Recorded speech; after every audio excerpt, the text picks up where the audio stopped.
Okay, let's look at 3 counter reversals from a standing front headlock position. These 3 are in no actual sequential order. They don't necessarily have a lot of relation to one another. I just wanted to show you 3 different counters you can go for from a standing front headlock situation. The first one's going to be udegeshi, which means arm reversal or arm throw. Think about sumigeshi, corner reversal or corner throw. Udegeshi is a throw where we physically use our opponent's arm to throw him with it. Okay. Now, when an opponent gets to a front headlock situation, again, they're using their arm to make connection. We're going to use that arm that's connecting with us as exposure to do the throw. For this first throw, you have to understand that when we perform the throw, I perform a sit-through action where I capitulate down to an elbow. So from here, I'm going to be in a situation where I'm in a front headlock. I'm going to grab my opponent's elbow. And now, as I sit through, what I'm going to do is I'm going to sit, hip, elbow, just like so. So I come through, I'm in stance. My opponent gets me in a front headlock. I grab his elbow to make connection. From here, I sit through.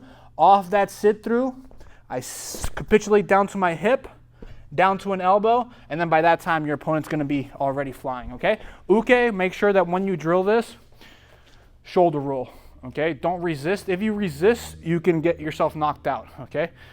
Gary Tonin is famous for this technique. He hit it against Yuri Samoas at an EBI once, and I learned this technique from John. We did it in one of the instructionals. So from here, he's in a front headlock situation. I'm posting on his hip here.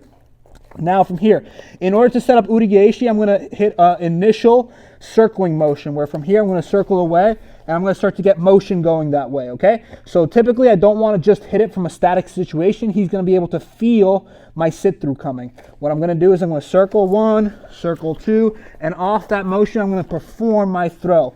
When I'm ready to perform my throw on this step out, I'm going to sit through on my hip, elbow touches the mat, I bow to the mat, and then from there, there's our udegeshi throw. Let's look at it again. The key is to create an initial motion. He has a front headlock. I attach to his elbow. I'm posting my hand on his hip. From here, I circle 1, circle 2, circle 3, sit, elbow. Head bows down to the mat, okay? Does that sound okay? There's a lot of rubbing on the mic? No. Okay, good. All right, bring it back in. Let's look at another reversal, okay? This one's going to be a knee pick, all right? This one's a little less amplitude than the udegeshi, which is nice for you older guys or you guys that don't necessarily feel comfortable throwing your opponent around. This is a nice little low amplitude takedown. So from here, I'm in a front headlock situation, same initial start. I post my opponent's far hip, and from here, I grab his elbow to connect him to me. From here, I'm going to circle. Now notice when I circle, in order for him to follow me, his rear leg has to step in. If Drew was to leave his rear leg where it is and I circle, I will escape. So obviously he's not going to let me escape. He's going to step that leg towards us as I circle away. When that leg comes to me, that's an opportunity for me to attack it. I'm going to keep my opponent's elbow, drive through to this corner, and pick this knee. It looks like this. Front headlock, I post, I circle 1, drive 2, and I put him down on the mat. Notice I hold his elbow all the way through the motion. I don't just release it and let it go, okay? Let's look at this again. He has me in a front head. I circle, drive, pick the knee. Keep the elbow, and then from here, you're in a great finishing situation, okay? One last one. The last one is going to be an uke waza, which is a form of a sacrifice throw from a Russian, okay? Gary Tonin is also very good at this one, okay? I'm giving him a lot of credit today. He hit this one at ADCC, I believe, and he's hit it at other competitions too, but he's very good at this one. So if you want to see somebody hit this live in action, go watch some Gary Tonin matches. You'll see him hit this, okay? My opponent's going to collar tie me. I'm going to strip his collar tie off, and I'm going to get to a 2-on-1. There's a million different ways to get to a 2-on-1. That's not the point of this video. The point of this video is once you do get to a 2-on-1, I'm going to show you how to throw him off a front head. From here, I get to a 2-on-1. I'm going to feed him my headlock. Okay, so I'm going to feed him a front head. Why am I feeding him a front head? The reason I'm feeding him a front head is to bait him. I bait him to lean his body weight forward. So that once he leans it forward, I hit a uke waza, and then from there you're going to see him fly. So I take my head, I lower my head, and I put my head right into his chest so that he grabs it with his opposite arm. Now from here, once again, I step out.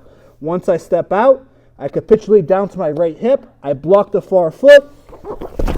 And there's my uke waza. Notice I'm on an elbow. I'm not on my shoulder. I'm on an elbow. I scissor, I build height, and then from here I fight. One more time. Again, opponent collar ties me. I get to a 2-on-1. The point of this video is not to learn how to get to a 2-on-1. The point of the video is once you get there, how to throw them, okay? So from here, we're in a situation where we're jousting. I take my head, and I put my head right in his chest. He has a front headlock. I sit through, I touch his far foot with my right foot, and from there I throw him over, okay?